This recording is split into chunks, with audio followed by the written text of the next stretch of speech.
I've included this piece in this learning objective really in order to show my understanding of textiles in a fine art context, and also to demonstrate how I've used contextual artist research throughout really, an example of my practice in using contextual artist research.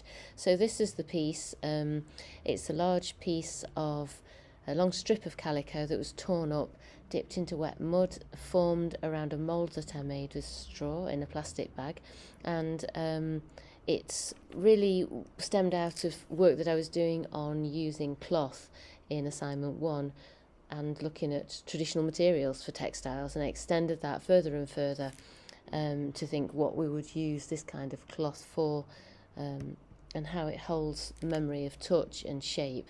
So this shows 3 examples of how I might use the piece in a fine art context. I tried different orientations, and holding it was really illustrative. It started to feel like a form, like a thing, almost like carrying a baby around. It's strangely solid and yet hollow.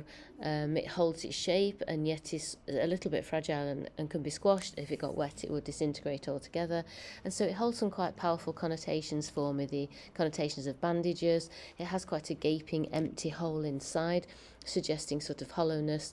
And I like the universality of it. It sort of looks like something that we would all recognise, something timeless and something historical.